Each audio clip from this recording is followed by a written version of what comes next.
بسم الله الرحمن الرحيم.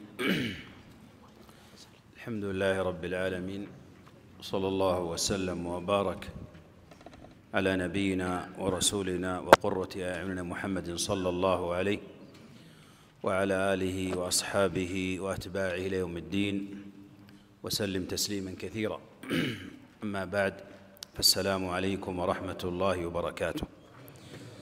نسأل الله جل وعلا أن يجعل اجتماعنا هذا اجتماعا مرحوما، وتفرقنا من بعد تفرقا معصوما، وألا يجعل فينا ولا منا شقيا ولا محروما. ونسأله جل وعلا أن يرزقني وإياكم العلم النافع والعمل الصالح. اللهم أخلص نياتنا وأصلح ذرياتنا وأحسن عاقبتنا في الأمور كلها.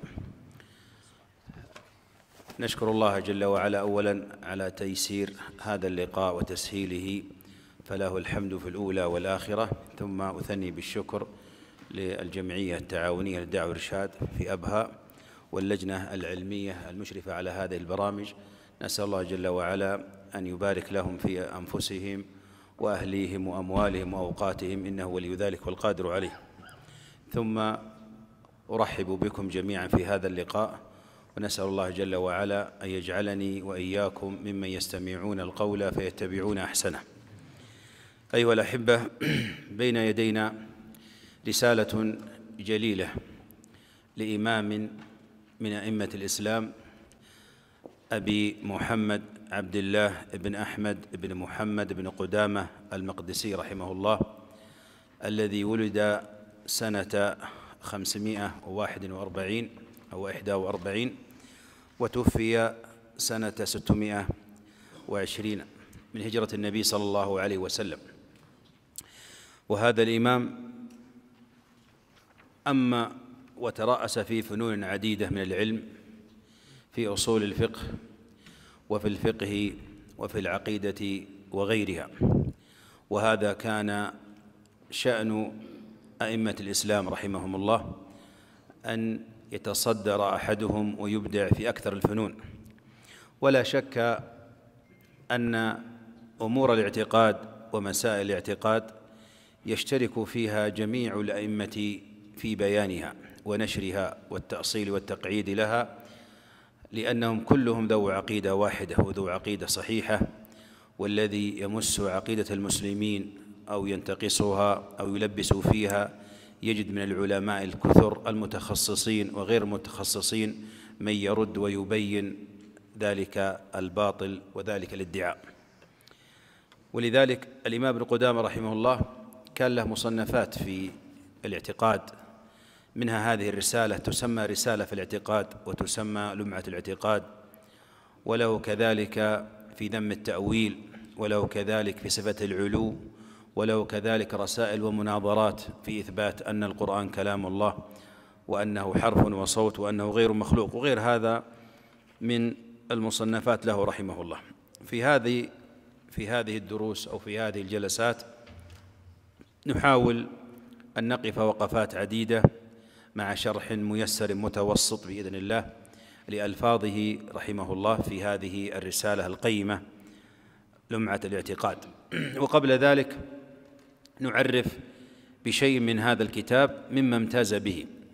فمحتوى هذا الكتاب أي مضمونه وما اشتمل عليه يحتوي في العموم على أصول الإيمان الستة وشرحها، ثم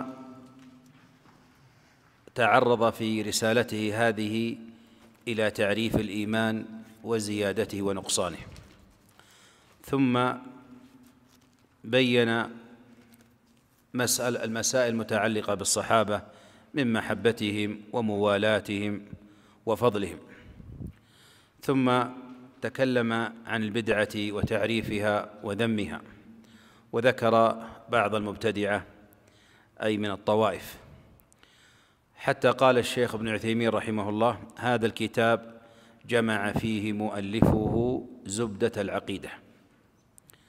ومثله رسائل مشابهة كقرينه وابن خالته الحافظ عبد الغني المقدسي، وكذلك بعدهم شيخ الإسلام ابن تيمية رحمه الله في الواسطية، وغيرهم من أهل العلم. لمعة الاعتقاد ما المراد باللمعة؟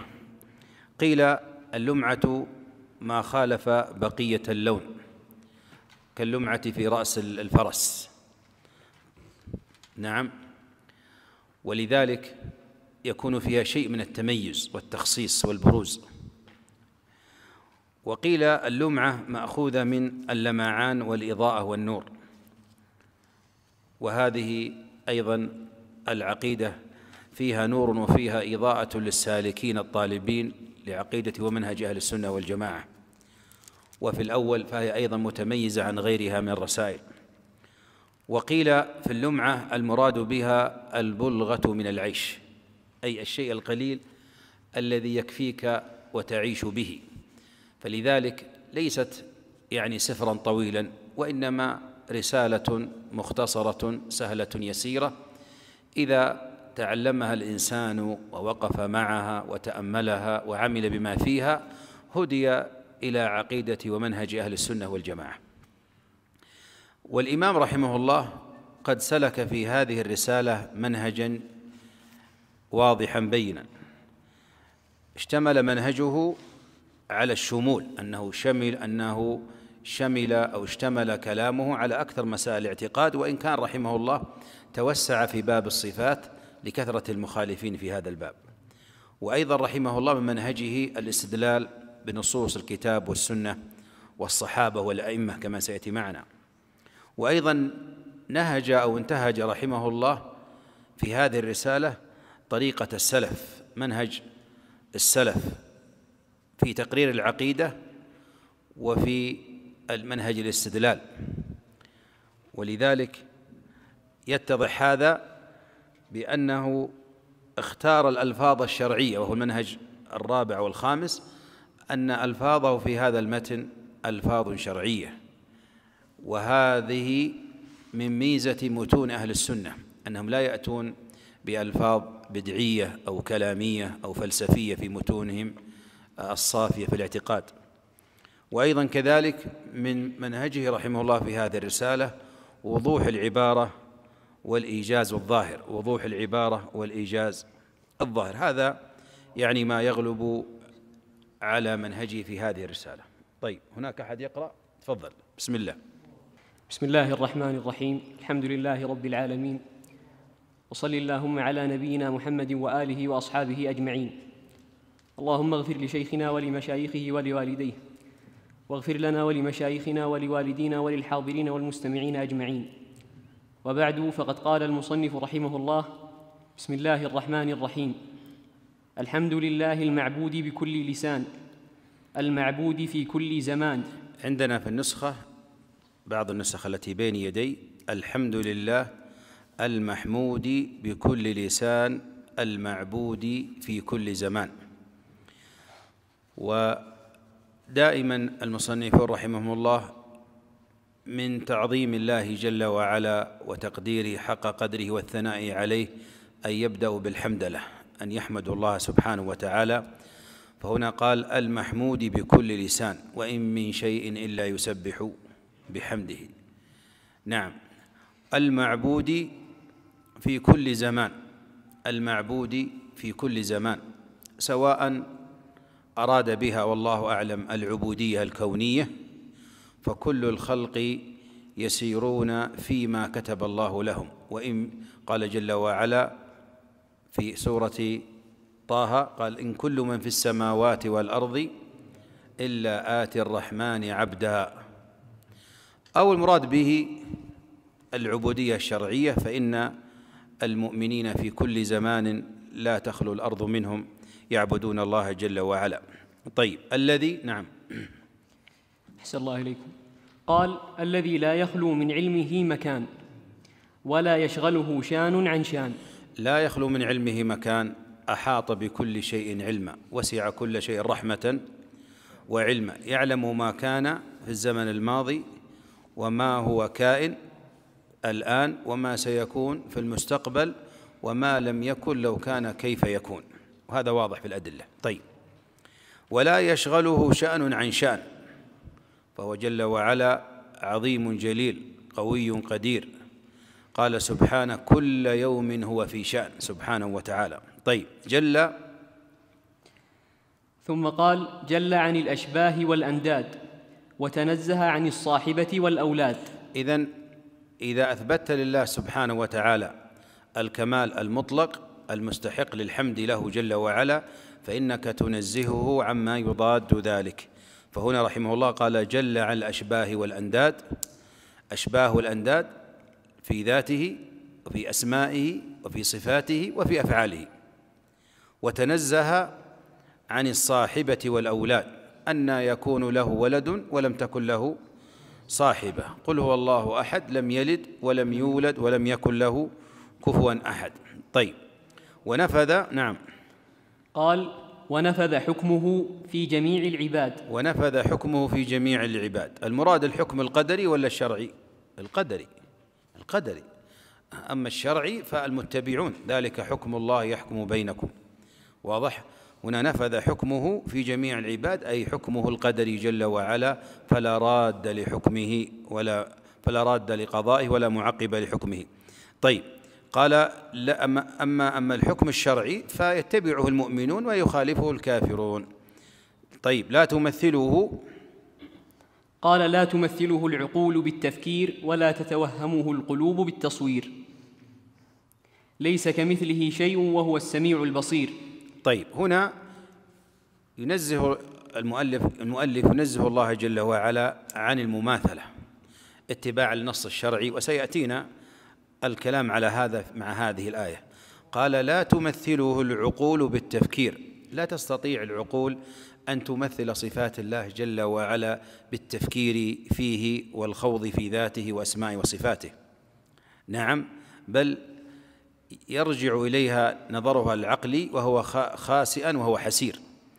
ولا تتوهمه القلوب بالتصوير. التصوير اللي هو الظن الخاطئ، اللي هو الوهم. ثم استدل رحمه الله بآية الشورى: ليس كمثله شيء وهو السميع البصير. وهذه الآية من الآيات العظيمة المقعدة في باب الأسماء والصفات، فترد على الممثلة وترد على المعطلة وتثبت معتقد أهل السنة والجماعة. فقوله جل وعلا ليس كمثله شيء رد على من؟ على أهل التمثيل، على الممثلة. ليس كمثله شيء أي لا مماثل له، لا في ذاته ولا في أسمائه ولا في صفاته ولا في أفعاله. وهو السميع البصير رد على من؟ على المعطلة النفاة، إذ أثبت الله جل وعلا له اسمي السميع والبصير المتضمنين لصفتي السمع والبصر. وباجتماع هذين الأمرين يتحقق قول أهل السنة والجماعة. فأهل السنة والجماعة يثبتون لله جل وعلا الأسماء والصفات وينفون عنه ماذا؟ المماثلة. فلذلك يلخص قولهم في قاعدة إثبات بلا تمثيل وتنزيه بلا تعطيل. إثبات بلا تمثيل وتنزيه بلا تعطيل. لأن الناس في الصفات يقفون بين محذورين: إما غلو في الإثبات وإما غلو في النفي. نعم، إما غلو في الإثبات وإما غلو في النفي بدعوى التنزيه، فيثبت ثم يبالغ في الإثبات حتى يقع في التمثيل، فيقول لله يد كيدي. وهؤلاء الممثلة كانوا أوائل الشيعة كهشام الجواليقي وهشام بن الحكم وغيرهم من أئمة الشيعة السابقين، وهذا المذهب تقريبا انقرض في الشيعة وفي غيرهم وأصبحوا إلى الاعتزال الأقرب، الرافضة. طيب، أو غلو في التنزيه، أنه يريد التنزيه فينفي فينفي فينفي حتى يغلو في التنفيه في النفي، فيكون معطلا للأسماء أو للصفات أو لبعض الصفات. فإن التعطيل والتجهم يعني مراتب. طيب، قال بعدها: قال: له الأسماء الحسنى والصفات العلى، الرحمن على العرش استوى، له ما في السماوات وما في الأرض وما بينهما وما تحت الثرى، وإن تجهر بالقول فإنه يعلم السر وأخفى. طيب، هنا قال له الأسماء الحسنى.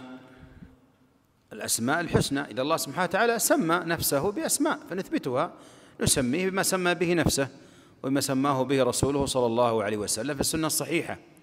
ونصفه بما وصف به نفسه ووصفه به رسوله صلى الله عليه وسلم في السنة الصحيحة، لا نتجاوز الكتاب والسنة ونسكت عما سكت الله عنه ورسوله صلى الله عليه وسلم.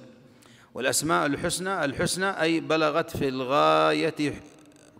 في الحسن غايته، أي كانت أسماء الله حسنة في لفظها وفي معناها وفي مقتضاها وفي أثرها، وكذلك له الصفات العلى. ولذلك من أنواع العلو كما سيأتي معنا علو الصفات، بمعنى أن له من الصفات أعلاها جل وعلا. فصفة العلم له أعلى العلم، صفة القوة له أعلى القوة، صفة القدرة له أعلى القدرة جل وعلا. ثم استدل بعض الآيات قال الرحمن وعلى العرش استوى، له ما في السماوات وما في الأرض وما بينهما وما تحت الثرى، وإن تجهر بالقول فإنه يعلم السر وأخفى. ذكر هنا استواء اسم الرحمن واستواء الله على العرش وملكه وعلمه جل وعلا بالسر وأخفى. ثم قال بعد ذلك أحاط بكل شيء علما، وقهر كل مخلوق عزة وحكما، ووسع كل شيء رحمة وعلما، يعلم ما بين أيديهم وما خلفهم ولا يحيطون به علما. طيب، أحاط بكل شيء علما ولا يحاط به علما سبحانه وتعالى. لذلك الله سبحانه وتعالى من أسمائه المحيط، ومن صفاته الإحاطة الزمانية والمكانية. أحاط بكل شيء زمانا ومكانا جل وعلا، لا يخفى عليه شيء. أحاط بكل شيء علما فلا يخفى عليه شيء. وقهر كل مخلوق عزة وحكما، كل مخلوق عزة. قهر، القهر من أسمائه جل وعلا القهار، صفة القهر، ولذلك هو يتضمن القوة والغلبة التي تستلزم كمال التصرف فيما يشاء سبحانه وتعالى. قال وقهر كل مخلوق عزة وحكما. العزة من صفات الله جل وعلا، أنه عزيز، من صفاته العزة، والعزة يراد بها القوة، يراد بها الامتناع، يراد بها الظهور والغلبة. وحكما جل وعلا فلا معقب لحكمه. ووسع أيضا كل شيء رحمة وعلما، كما في الآية وسعت كل شيء رحمة وعلما. قد يكون عند الإنسان علم ولكن ليس عنده رحمة، لا يرحم الخلق بعلمه سبحان الله. وقد يكون عنده رحمة ولكن ما عنده علم، فيتخبط برحمته فيضعها في غير مكانها. أما الله جل وعلا فوسع كل شيء رحمة وعلما. قال يعلم ما بين أيديهم وما خلفهم ولا يحيطون به علما. ما بين أيديهم قيل الدنيا، وقيل الآخرة، وقيل ما بقي من أعمارهم. وما خلفهم قيل الآخرة، وقيل الدنيا، وقيل ما مضى. ولا يحيطون به علما، يعلمون ما أخبرهم الله به عن نفسه، لكن لا يحيطون به علما سبحانه وتعالى إلا بما أخبرهم وأعلمهم جل وعلا. ولذلك وسعت كل شيء رحمة، الرحمة هنا وسعت كل شيء رحمة. الله جل وعلا له رحمة صفة وله رحمة خلق أي مخلوق، رحمة مخلوقة. فالصفة مأخوذة من اسمه الرحمن الرحيم. قال النبي صلى الله عليه وسلم في الحديث الراحمون يرحمهم الرحمن، الراحمون يرحمهم الرحمن. وهناك رحمة مخلوقة، رحمة مخلوقة كما في الحديث إن الله تعالى خلق الرحمة يوم خلقها 100 رحمة كما في الصحيحين، وبجزء منها يتراحم الخلق. نعم. قال نعم. أحسن الله إليكم. قال موصوف بما وصف به نفسه في كتابه العظيم وعلى لسان نبيه الكريم. كأن هنا رحمه الله يقعد لنا قاعدة. طبعا ذكرنا قاعدة سابقا، أولا قلنا إثبات بلا تمثيل وتنزيه بلا تعطيل. طيب هنا يعطينا قاعدة أخرى نستشفها من هذا الكلام، وهي أننا نقول أن الأسماء والصفات توقيفية، أي موقوف إثباتها ونفيها على النص الشرعي. لا نثبت شيئا ولا ننفيه من الأسماء والصفات إلا اتباعا للنص الشرعي، فإذا نفى النص صفة أو اسما نفيناه، وسوى في كتابه وعلى لسان نبيه الكريم صلى الله عليه وسلم. طيب لماذا الأسماء والصفات توقيفية؟ لأننا ليس لنا طريق إلى معرفة صفات الله وكيفيتها إلا عن طريق النص الشرعي، فأخبرنا عن الصفات ولم نخبر عن الكيفية. ولذلك لأن الله جل وعلا أعلم بنفسه من خلقه، أليس كذلك؟ الله أعلم بنفسه من خلقه، فإذا أخبر سبحانه عن نفسه باسم أو صفة نرد عليه ونقول لا، الله أعلم، الله أعلم بنفسه فأخبر عن نفسه إثباتا ونفيا. وأعلم الخلق بربهم الرسول صلى الله عليه وسلم، فأخبر عن ربه فأثبت أسماء وصفات له ونفى عنه صفات صلى الله عليه وسلم. نعم. ولذلك القاعدة الثانية لها علاقة بهذا، نقول أن الله جل وعلا موصوف بالنفي والإثبات. هناك صفات أثبتها الله لنفسه وصفات نفاها الله عن نفسه، وكذلك رسوله صلى الله عليه وسلم. صفات مثلا الرحمن على العرش استوى، إثبات صفة الاستواء. صفات منفية لا تأخذه سنة ولا نوم. طيب واصل. أحسن الله إليكم. أو قبل واصل. نعم. وكل نعم. قال رحمه الله: وكل ما جاء في القرآن أو صح عن المصطفى عليه السلام من صفات الرحمن فوجب الإيمان به. طيب أعاد الشيخ رحمه الله، سيعطينا أن يؤكد على مسألة، وهي قال وكل ما جاء في القرآن، هذا واضح بين، لكن قال أو صح عن المصطفى عليه السلام صلى الله عليه وسلم، أو صح عن المصطفى، يعني كأنه يشير أنك تأخذ بكل ما صح عن النبي عليه الصلاة والسلام في باب الصفات، سواء كان متواترا أو آحادا أو أحاديث آحاد، خلافا لأهل البدع من المعتزلة والأشاعرة والماتريدية وغيرهم. طيب ثم تجد أن الشيخ رحمه الله سيبين لنا منهجنا مع هذه النصوص. قال من صفات الرحمن، نعم، قال وجب الإيمان به. وجب الإيمان به، التصديق لأنه ثبت. طيب وتلقيه، قال وتلقيه بالتسليم والقبول. وتلقيه بالتسليم والقبول، لما ثبت عندنا نصدق به ونقبله ونقبل معناه ونسلم لما فيه. فلا وربك لا يؤمنون حتى يحكموك فيما شجر بينهم ثم لا يجدوا في أنفسهم حرجا ما قضيت ويسلموا تسليما. طيب قال وترك التعرض له بالرد والتأويل والتشبيه والتمثيل. كأن رحمه الله لما قرر لك منهج أهل السنة والجماعة في التعامل مع النصوص الشرعية بين لك ماذا؟ بين لك طريقة المخالفين. فمن المخالفون نفاة الصفات، خاصة نفاة الصفات المعطلة المتجهمة الجهمية، لهم مواقف مع النصوص، فإن استطاعوا أن يردوها حتى لو كانت متواترة، كما فعل الخوارج والمعتزلة مع حديث الشفاعة، ردوها. أو إذا لم يستطع ردها فإنه يؤولها تأويلا مذموما سنأتي إليه، يعني يصرف ظاهرها إلى معنى آخر محتمل بغير قرينة صحيحة، أو يفوض معناها يعني يتجاهلها. هذا يسميه شيخ سامي تيمية أهل التجهيل، أهل التعطيل وأهل التجهيل وأهل التخيل وغيرهم وأهل التأويل.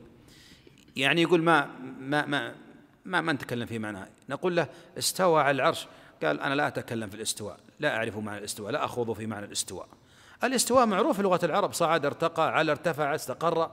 يقول أنا ما أخوض في هذا أهل التفويض، وهذا جنايته عظيمة كما سيأتي معنا، جناية على النص الشرعي في القرآن والسنة والنبي عليه الصلاة والسلام والصحابة، كأنهم يقرؤون نصوصا وأنزلت إلينا نصوص وجاءتنا أحاديث لا نعرف معناها، إذا ما قامت الحجة على الخلق بهذا الكلام. طيب واصل. وقال رحمه الله: وما أشكل من ذلك وجب إثباته لفظا وترك التعرض لمعناه، ونرد علمه إلى قائله ونجعل عهدته على ناقله. قال وما أشكل من ذلك، ما قال كله مشكل. هل باب الأسماء والصفات باب مشكل كله؟ لا، ليس مشكلا كله، لأن نحن مخاطبون بالقرآن، قرآن عربي مبين، والنبي عليه الصلاة والسلام أوتي الفصاحة والبلاغة صلى الله عليه وسلم، واضح. فقال وما أشكل من ذلك وجب إثباته لفظا. الإشكالية مراد بها إشكالية نسبية، أي قد يشكل عليك ما لا يشكل علي أنا، ويشكل علي ما لا يشكل عليك أنت، واضح. وهذا ويتفاوت الناس في ذلك تبعا لوصول الدليل، بلوغ الدليل إليهم، وتبعا لصحة الدليل أو ضعفه، وتبعا لفهم الدليل ووجه الاستدلال منه. يتفاوت الناس في هذا، يتفاوت الناس ماذا في هذا. قال وما أشكل من ذلك لكن المخالفين من المتكلمين كالمعتزلة والأشاعرة والماتريدية يجعل باب الصفات باب المتشابه. قال منه آيات محكمات هن أم الكتاب وأخر، فإذا كلمت في الصفات قال هذا من المتشابه لا أخوض فيه، لا، هذا غير صحيح. لكن قد يشكل على الشخص مسألة معينة في الصفات، سواء في عدم بلوغ الحديث فيه النص ليه، عدم صحة الحديث، عدم استيعاب فهمها. الناس يتفاوتون. قال وكم من عائب قولا صحيحا وآفته من الفهم السقيم. هو أصلا فهمها قاصر ولا النص واضح، وغيرك فهمه وأدركه وتكلم فيه الأئمة رحمهم الله. طيب قال وما أشكل من ذلك، لكن تنزلا أن قد يشكل. وما أشكل من ذلك وجب إثباته لفظا. لماذا وجب إثباته لفظا؟ لأن النص الشرعي ثبت به. أترد على الله ورسوله؟ ما ينبغي هذا. وجب إثباته لفظا، واضح؟ ما ترد الألفاظ، أنت كذا ترد الشريعة. وترك التعرض لمعناه، هذه من الألفاظ التي أخذت على ابن قدامة رحمه الله. يعني معناه كأنه يشعر بالتفويض، يقول من تكلم في معناه، لا، ليس هذا معناه. وسيأتينا في كلامنا الإمام أحمد بن حنبل يقول ولا نفسره، المراد لا نتعرض لمعناه ونفسره كما فسره المخالفون كالجهمية وغيرهم، واضح؟ هذا المراد به. أما المعنى فواضح وبين عند السلف رحمه الله، وليس من طريقة السلف التفويض كما حاول المتأخرون أن يلصقوها بالسلف. تجد مثلا المذاهب مثل المتأخرة كالأشعرية وغيرهم يقول لك في الصفات قولان، القول الأول التفويض وهو للسلف، والقول الثاني التأويل وهو للخلف. وأشار النووي إلى هذا في شرح مسلم في مواطن عدة. هذا غير صحيح. التفويض عند السلف هو تفويض الكيفية لا تفويض المعنى. أما تقول كيف استوى، نقول لا نعلم كيف استوى، لأن الله أخبر أنه استوى ولم يخبرنا كيف استوى. أما معنى استوى عندنا فمعلوم في لغة العرب، ولما يصف الله بأن له سبحانه يدين معروف معنى اليدين، معروف معنى البصر، معروف معنى العين، معروف معنى الضحك والغضب، معروف عندنا في لكننا نثبتها على ما يليق بالله جل وعلا. قال وترك التعرض لمعناها. طيب إذن ما أشكل عليك تثبت لفظه، واضح، ولا تخوض في معناه بغير علم، ما تفسره على كيفك وبعقلك، لا. وترد علمه إلى قائله يعني إلى من أتى به، يعني جاء هذا العلم من الله، جاء هذا العلم من الرسول عليه الصلاة والسلام، فنرده إلى عالمه، ننظر هل هناك آيات من القرآن شرحت وفسرت ما أشكل علينا؟ هل هناك من سنة النبي عليه الصلاة والسلام ما شرح وفسر ما أشكل علينا؟ إذا نرده إلى إيش؟ إلى قائله وإلى عالمه. نعم، ولذلك قال أهل العلم رد المتشابه إيش؟ إلى المحكم. طيب ونجعل عهدته على ناقله، يثبت عندنا نجعل عهدته نقله، نقول رواه فلان عن فلان بإسناد صحيح متصل، خلاص انتهى. اتباعا لمن؟ لطريق الراسخين في العلم. الله واصل يا شيخ. ونجعل عهدته على ناقله. أحسن الله إليكم. قال اتباعا لطريق الراسخين في العلم الذين أثنى الله سبحانه عليهم في كتابه المبين بقوله سبحانه والراسخون في العلم يقولون آمنا به كل من عند ربنا.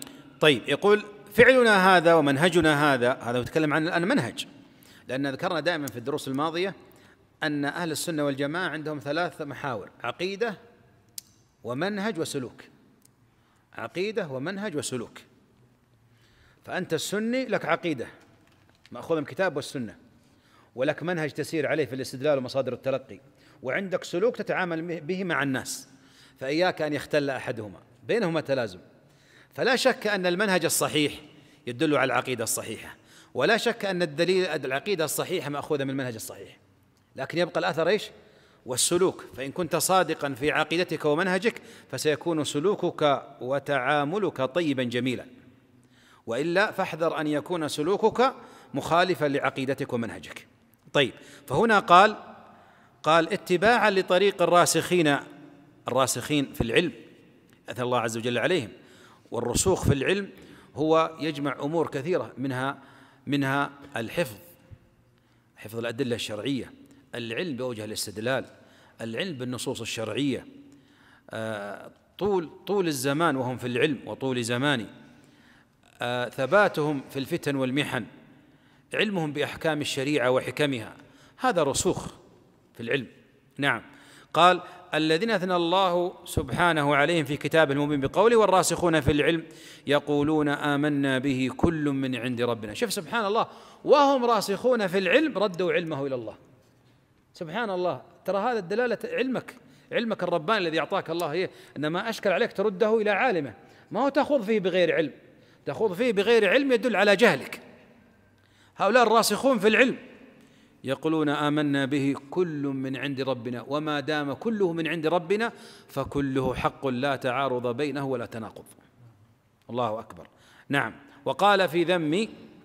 وقال رحمه الله: وقال في ذم مبتغي التأويل لمتشابه تنزيله: فأما الذين في قلوبهم زيغ فيبتغون ما تشابه منه ابتغاء الفتنة وابتغاء تأويله، فجعل ابتغاء التأويل علامة على الزيغ وقرنه بابتغاء الفتنة في الذم، ثم حجبهم عما أملوه واصل. وقطع أطعامهم عما قصدوه وقطع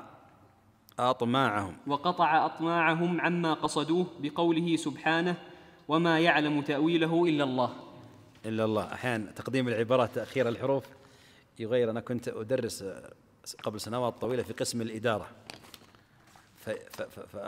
فأقول للطلاب اكتبوا الإرادة الشرعية، فيكتبون الإدارة الشرعية، تقديم حرف على حرف. طيب قال هنا: وقال في ذم مبتغي التأويل المتشابه، كان ينبغي أنه إذا تشابه عليهم يردونه إلى المحكم ويسألون أهل العلم عنه. واضح؟ فاسألوا أهل الذكر إن كنتم لا تعلمون، ما هو تخوض فيه وتؤوله. طيب قال: فأما الذين في قلوبهم زيغ. إذن التأويل نسأل الله السلامة والعافية والجرأة على النصوص الشرعية بغير قرائن صحيحة طريق للزيغ، فيتبعون ما تشابه منه ابتغاء الفتنة وابتغاء تأويله. الفتنة نسأل الله السلامة والعافية ما يقعون فيه من المحذورات والصد عن سبيل الله وترك السنة والوقوع في البدعة أو الشرك، هذه فتنة نسأل الله السلامة والعافية، وابتغاء تأويله. قال: فجعل ابتغاء التأويل علامة على الزيغ وقرنه بابتغاء الفتنة في الذم. وغالبا نسأل الله السلامة والعافية الذي يزيغ قلبه يقع في الفتنة. قال: ثم حجبهم، يعني مهما حاول، كما قيل يعني كل ما خطر في بالك فالله بخلاف ذلك، هذه قاعدة. مهما حاول أن يخوض يعني ويبحث، وإن أراد أن يخوض في ذات الرب وكيفيتها وأسمائه وصفاته بلا علم سيرجع إليه عقله وفكره خاسئ وهو حسير. نعم. وإذا أراد أن يؤول كل النصوص المثبتة للصفات سيتعب في هذا، وكثير من الأئمة السابقين خاض في باب التأويل وأفرط فمل منه وكل، ثم رجع إلى التفويض يظن أنه طريق أسهل عليه. قال: وقطع ثم حجبهم عما أملوه وقطع أطماعهم في عما قصدوه بقول سبحانه وتعالى: وما يعلم تأويله إلا الله. سنرجع لهذه الآية. أولا، ما هو التأويل المذموم؟ هو صرف، طبعا له 3 معاني واضحة، معنيان عند السلف ثابتان، اللي هو المعنى الأول تأويل الشيء هو حقيقته، كقول يوسف: قال يا ربي هذا تأويل رؤيا من قبل قد جعلها ربي حقا. فتأويل الخبر وقوعه، وتأويل الأمر امتثاله، وتأويل النهي اجتنابه. والمعنى الآخر السلفي هو التفسير، قال اللهم فقهه في الدين وعلمه التأويل. تجد الإمام الطبري في التفسير يقول تأويل قوله تعالى، يعني تفسيره. المعنى الثالث عند المتأخرين أن التأويل يراد به صرف اللفظ عن ظاهره إلى معنى آخر محتمل، صرف اللفظ عن ظاهره. فهنا في تفصيل، إن كان صرف اللفظ عن ظاهره صرف اللفظ عن معناه الظاهر إلى معنى آخر محتمل بقرينة صحيحة قبل، وإن كان بغير قرينة صحيحة فهو مردود، وهذا تحريف في الحقيقة، وهذا ماذا؟ تحريف. طيب، لماذا التأويل؟ لماذا لجأ المخالفون نفاة الصفات إلى تأويل النصوص وصرفها عن ظاهرها؟ لعدة أمور. أولا، أنهم أصلوا العقائد بالعقل والتقليد، فتعارضت النصوص معها، تقديمها على النصوص، تقديم العقل على النص. ثم لجأوا إلى صرف ظاهر النصوص ليوافق المقرر عندهم عقلا، ثم أوقعهم هذا في التكلف في التأويل وعدم النظر إلى سياقات الدليل، فإن سياقات الدليل محددات للمعنى. آثار التأويل المذموم: التأويل المذموم له آثار، منها الجرأة على النصوص الشرعية، يكون عند الشخص جرأة على النص، يعني يصرف النص الشرعي عن ظاهر، هذه جرأة على النصوص. كان المفروض أن تحترم وتقدر كلام الله ورسوله، تقول كما قال راسخون في العلم: كل من عند ربنا. طيب، أيضا من آثار التأويل دلالة على الزيغ والفتنة كما ذكرنا. ثالثا، فتح باب التأويل للزنادقة والباطنية. كيف هذا؟ لما جاء أهل الكلام كالمعتزلة والجهمية والأشاعرة والماتريدية وأولوا نصوص الصفات فقط، ماذا قال الفرق الباطنية كالإسماعيلية والدروز والعلويين وغيرهم؟ قالوا: ما دام أولتوا نصوص الصفات فإحنا بنأول نصوص الصلاة. وش الفرق بيننا وبينكم؟ وبنأول نصوص الصوم، وبنأول نصوص الحج. يا توقفون التأويل نوقف كلنا سوا، يا نأول كلنا سوا. هذه فتنة كبيرة، وفعلا تجرؤوا وأولوا الصوم وأولوا الصلاة وأولوا الحج. هذه كانت فتنة إيش؟ كبيرة. أيضا كذلك من آثار التأويل من وحشة وتكلف، أن تأويل النصوص وحشة وتكلف. يعني تخيل، ضرب ابن القيم بغير مثال، تخيل إذا كان المخالف لا يثبت صفة الكلام لله، يلزمه في التأويل أن يؤول كل آية ورد فيها قال الله أو تكلم الله، ويلزمه أن يؤول جميع روايات الأحاديث المثبتة لكلام الله. هذا طريق يطول، ولذلك كلوا وملوا فرجعوا إلى التفويض، ثم انتقلوا منه إلى التفويض. طيب، قال: وما يعلم تأويله إلا الله والراسخون في العلم. هنا وقفان، ولكل منهما معنى. وما يعلم تأويله إلا الله، الوقف هنا مراد به حقيقة الصفة وكنهها وكيفيتها، ما يعلمها إلا الله على هذا الوقف. وأما إذا قلت والراسخون في العلم، المراد به معنى إيش؟ معنى ألفاظ إيش؟ الصفات. طيب، قال الإمام، أحسن الله إليكم، قال رحمه الله: قال الإمام أبو عبد الله أحمد بن محمد بن حنبل رضي الله عنه في قول النبي صلى الله عليه وسلم: إن الله ينزل إلى السماء الدنيا، وإن الله يرى في القيامة، وما أشبه هذه الأحاديث نؤمن بها ونصدق بها، لا كيف ولا معنى ولا نرد منها شيئا. طيب، هنا سيأتينا رحمه الله، جرت عادة المصنفين رحمه الله يستدلون بآثار الصحابة والأئمة، لأن النبي صلى الله عليه وسلم قال في الفرقة الناجية: قال: من كان على مثل ما أنا عليه وأصحابي. فلذلك تجد المصنفين في الأوائل في كتب السنة والشريعة في العقيدة يذكرون الآيات ثم الأحاديث ثم كلام الصحابة ثم كلام التابعين ثم كلام التابعين ثم كلام الأئمة المشهورين كالأربعة، وما من باب يقول لك: ترى هذا القول الذي قلنا به قالت به القرون المفضلة وقال به أئمة، ليس قولنا بدعة من الأقوال. واضح؟ فهنا ذكر قول الإمام أحمد وقدمه لأمرين: كون الإمام ابن قدامة على مذهب الإمام أحمد الحنبلي، وأيضا كون الإمام أحمد بن حنبل رحمه الله كان له وقفة عظيمة في وجه البدع، فكان مصدرا عند أهل السنة، وأيضا لأن كلام الإمام أحمد رحمه الله يتوافق مع ما ذكره ابن قدامة سابقا. نعم. قال الإمام أبو عبد الله أحمد بن محمد بن حنبل رضي الله عنه في قول النبي صلى الله عليه وسلم: إن الله ينزل إلى سماء الدنيا، سيأتينا هذا الحديث، وأن الله يرى في القيامة، وما أشبه هذا الحديث، قال: نؤمن بها ونصدق بها لثبوتها، ولا كيف، يعني لا نخوض في الكيفية، ولا معنى، لا نخوض في معانيها. بماذا؟ بتفسيرات باطلة،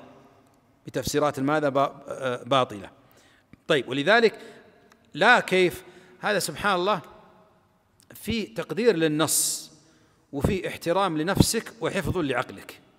احترام نفسك ما تخوض في أبواب يعني فيها جرأة على النص الشرعي، فيها جرأة في ذات الرب جل وعلا وأسماء وصفاته.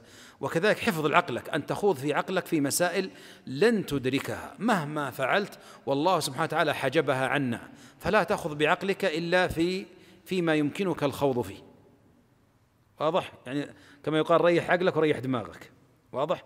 يعني كثير من الناس يستنزف التفكير في مسائل لا تعود عليه بالفائدة، لأن الله سبحانه وتعالى حجب علمها، ككيفية الصفات، كيفية القدر، أمور القدر هذه ما يصل إليها. ولذلك ماذا في عبارة للشيخ الإسلام ابن تيمية يعني لما ذكر ثبوت النصوص قال يعني ونصونها من الظنون الكاذبة، ونصون يعني نصون النصوص من الظنون ايش؟ الكاذبة، لأن الظن بغير علم كذب، الظن بغير علم كذب. طيب، ولذلك الخوض بغير علم والتجاوز النص الشرعي يوقعك في التكييف، يوقعك في التمثيل، يوقعك في التفسير المذموم المبتدع وما شابه ذلك. طيب، قال ولا نرد منها شيئا من النصوص. ليش؟ لثبوتها، ونعلم أن ما جاء به الرسول حق، ما دام ثبت فهذا النص حق عن الرسول عليه الصلاة والسلام، وحق في معناه وإن لم تدركه أفهامنا. ولا نرد على رسول الله، واصل، ولا نرد. قال ولا نرد على رسول الله صلى الله عليه وسلم ولا نصف الله بأكثر مما وصف به نفسه بلا حد ولا غاية، ليس كمثله شيء وهو السميع البصير. قال ولا نرد على رسول الله صلى الله عليه وسلم، ترد الحديث رديت على الرسول. ولا يوصف الله بأكثر مما وصف به نفسه، إذا تجاوزت الوصف وغلوت في الإثبات وقعت في التمثيل. ثم قال بلا حد ولا غاية. ما المراد بالحد هنا؟ الحد والغاية خاصة لفظ الحد من الألفاظ المجملة الذي له معنيان وقيل ثلاثة. فالحد يطلق ألفاظ مجملة معنى ما وردت في الشريعة لفظا إثباتا ولا نفيا، ولكن تكلم فيها السلف. فلفظ الحد إن أريد به، هذا من المعاني، إن أريد به أن الله منفصل بائن من خلقه فهذا يجوز إطلاقه بالمعنى. وإن كان المراد الآخر وهو المذموم المردود أن الله محيط بخلقه، يعني يحد خلقه جل وعلا، أو أنه محدود بخلقه. نعم، فالله سبحانه وتعالى لا يحاط به جل وعلا، وهو محيط بكل شيء علما وقدرة. طيب، المعنى الثالث أنه محدود بالوصف قولا وفكرا، والله جل وعلا لا يحد وصفه بالقول والفكر. واضح؟ طيب، ولا نعم، فلذلك الله جل وعلا يستحق ويوصف من الأسماء بأحسنها ومن الصفات بأعلاها، ليس كمثله شيء وهو السميع البصير. ولذلك من الأدب في النصوص أو تعاملنا مع النصوص الصحيحة نلخصه في التعظيم لها. أول، تعظيم النص الشرعي، ويتضمن القبول للنص، التصديق به، التسليم له، اعتقاد أنها حق ومدلولها حق، وأيضا الوقوف عند النصوص أصلا ووصفا، أصلا في إثباتها ووصفا، وعدم تجاوزها. طيب، واصل. أحسن الله إليكم. وقال رحمه الله ونقول كما قال ونصفه بما وصف به نفسه ولا نتعدى ذلك ولا يبلغه وصف الواصفين ولا تبلغه صفة الواصفين. إذن قال كما قال ونصف ما وصف بنفسه ولا نتعدى ذلك، فإذا تعديت الإثبات وغلوت وقعت في التمثيل، وإذا تعديت النفي وتجاوزت وغلوت وقعت في التعطيل. قال ولا تبلغه صفة الواصفين. نعم، واصل. قال ونؤمن بالقرآن كله محكمه ومتشابهه. نعم. ولا نزيل عنه صفة من صفاته لشناعة شنعت. طيب، قال نؤمن بالقرآن كله، هذا منهج تؤمن بالقرآن كله. ولذلك ذكر أهل العلم من المناهج في الاستدلال أن تجمع آيات القرآن وتستدل بها، ما هو تستدل بآية وتخلي آية ثانية، أو تستدل بصدر الآية وتترك آخر الآية. واضح؟ لا، تستدل بالآيات، تجمع بينها، ويفسر بعضها بعضا ويفصل بعضها بعضا. نعم، وفي الأحكام ينسخ بعضها بعضا، فتجمع الأدلة في الكتاب، تجمع الأدلة في السنة النبوية، روايات السنة. قال نؤمن بالقرآن كله لا نرد شيئا منه كما ردت الطوائف، محكمه ومتشابه، محكمه نؤمن به ونعمل به، ومتشابهه نؤمن به ونرد علمه إلى الله، أو نرد المتشابه إلى المحكم. طيب، دائما نضرب للشباب وطلبة العلم مثال ذكره مشايخنا في رد المتشابه إلى المحكم. نأخذ صورة من الصور، مثلا لو جاء واحد نصراني مثلا واحتج علينا المسلمين وقال والله أنا عندي إشكال في آية من القرآن، قلنا تفضل إيش عندك؟ قال قول الله في كتابكم وروح منه. أنا أفهم أن من هذه للجنس، يعني الجنس الشيء لأصله، فأقول إن عيسى بن مريم جزء من الله على هذا الآية. واضح الشبهة عنده؟ واضح. ناجي نرد عليه باللغة العربية، نبين له، نقول من في اللغة لها معاني، يراد بمن الابتداء، تقول سافرت من، أو قبل ذلك نقول يراد بمن الجنس، فنقول هذا جدار من خشب، إذن صناعته من خشب، جنسه أصله من خشب. واضح؟ هذا الذي هو تعلق به. لكن نقول في معنى في اللغة آخر أن من للابتداء، تقول سافرت من أبها إلى الرياض، يعني ابتدأ سفري من أبها وانتهى إلى الرياض. فهنا وروح منه يعني كان خلقه ابتداء بأمر من الله. حاولنا نشرح له نوضح له، ما فهم، لا زال إشكاله عنده، نرده إلى ماذا؟ إلى المحكم. قل هو الله أحد الله الصمد لم يلد ولم يولد ولم يكن له كفوا أحد. هذه فيها لبس واضح. أن يكون له ولد ولم تكن له صاحبة، واضح، وغير ذلك. وما ينبغي الرحمن أن يتخذ ولدا إن كل من في السماوات والأرض آتي الرحمن عبدا إلى آخر الآيات. إذن هنا رديتهم من المتشابه ليش؟ إلى المحكم. طيب، واصل. وقال رحمه الله ولا نتعدى القرآن والحديث ولا نعلم كيف كنه ذلك إلا بتصديق الرسول ولا نعلم كيف ذلك، يعني الكيفية، إلا بتصديق الرسول صلى الله عليه وسلم وتثبيت القرآن. طيب، أهل العلم قالوا لن تستطيع التكييف لصفات الله جل وعلا أو لأي شيء إلا أن ترى ذاك الشيء بنفسه، أو ترى مثيله، أو يأتيك الخبر الصادق عنه. واضح؟ وهذه كلها منتفية عن الله جل وعلا، فإننا لم نرى ذات الله حتى نكيفها ونمثلها، ولم نرى مثيلا لله حتى نقيس الخالق على المخلوق، ولم يأتنا الخبر الصادق عن الله وعن الرسول في كيفية إيش؟ في كيفية صفاته. واضح؟ لكن مثلا في الدنيا قد يحصل، مثلا لو في مثلا آخر موديل صالون لاند كروزر مثلا قد نزل 25 ولا ما نزل؟ نزل أكيد. نقول 26 موديل 2026 لاند كروزر مثلا. واضح؟ نجي مثلا واحد اتصل علينا من اليابان قال والله أنا شفته، هل يستطيع أن يصفه لنا؟ يستطيع أن يصفه لأنه رآه، صح ولا؟ طيب لو ما رآه قال لك أني أنا رأيت واحد يشبه اللي موديل 25، يشبه في الجملة يتشابهان. أو يأتيك الخبر الصادق، يأتيك بخبر تفصيلي تشخيصي عن كل مسمار وكل شيء فيه. هذا تستطيع إذا رأيت الشيء ذاته أو رأيت مثيلا له أو أتاك الخبر الصادق في وصفه، تستطيع أن تكيف وتتخيل. بينما الله جل وعلا لم يتنا من هذا شيء، لم نرى ذاته سبحانه وتعالى. إنكم لن تروا ربكم حتى تموتوا أو حتى تلقوا، وليس له مثيل جل وعلا، ليس كمثله شيء. ولم يأتنا الخبر الصادق عن كيفية صفاته، أخبرنا بأسمائه وصفاته لكن لم يخبرنا عن الكيفية، فنقف. طيب، واصل. أحسن الله إليكم.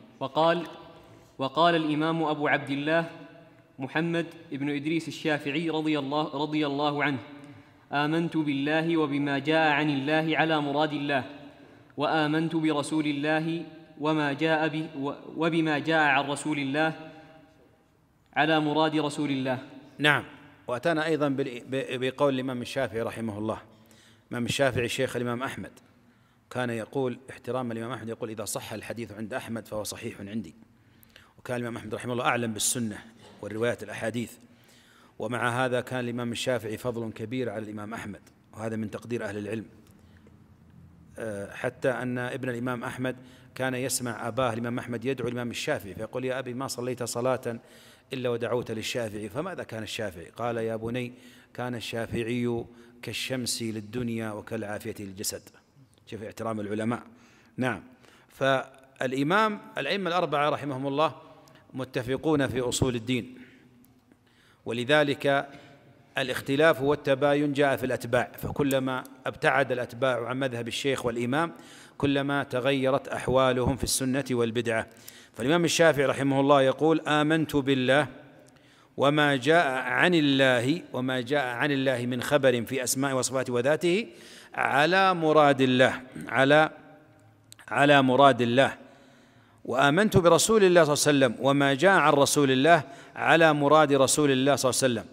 آمنت بالله وما جاء عن الله أي من أخبار فيما يتعلق بالله جل وعلا على مراد الله. كيف نعرف مراد الله؟ من خلال الآيات الأخرى، من خلال السنة. واضح؟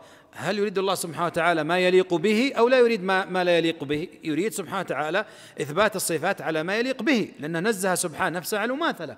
ونأتي الرسول صلى الله عليه وسلم: وآمنت برسول الله وما جاء عن رسول الله من الأخبار على مراد رسول الله. نشوف النبي عليه الصلاة والسلام نصوصه، مجمل النصوص، الجمع بين روايات النصوص، ماذا يظهر لنا منها؟ وصف الله سبحانه وتعالى بالكمال المطلق وتنزيهه جل وعلا عما لا يليق به.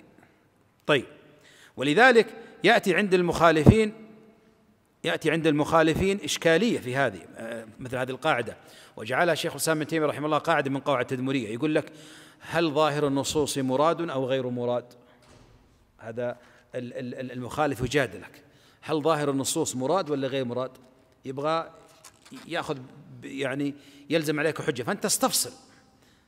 دائما الاستفصال، دائما الأسئلة الموهمة والمجملة والمبتدئ والمجملة أو المجملة والمبتدعة يستفصل في معناها. فتقول: ماذا تريد بظاهر النص مراد؟ إن كنت تريد أن ظاهر النص مراد على ما يليق بالله جل وعلا من إثبات الصفات فنقول: نعم، ظاهر النص مراد. وإن كنت تريد أن ظاهر النص يراد منه التمثيل والتشبيه فنقول: لا، هذا أنت ترى ذلك، ولكن الحقيقة على خلاف ذلك. نثبت الصفات الله جل وعلا على ما يليق بالله سبحانه وتعالى، ولا نردها على ما نتوهمه نحن ونظنه. واضح؟ طيب، أحسن الله إليكم.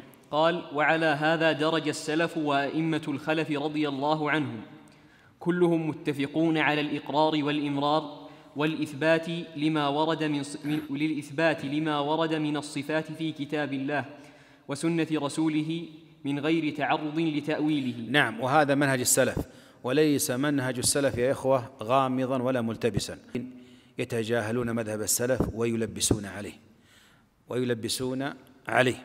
وإلا مذهب السلف تجد مبثوثا في كتب الحديث، في الصحيحين، في البخاري، في مسلم، عند السنن، عند ابن ماجه، عند أبي داود، عند الترمذي، عند الأئمة في رسائل أئمة السلف، قبل حتى خروج المعتزلة والجهمية والأشاعرة، حتى قبلهم، يعني قرون مفضلة معروف في كلام الصحابة.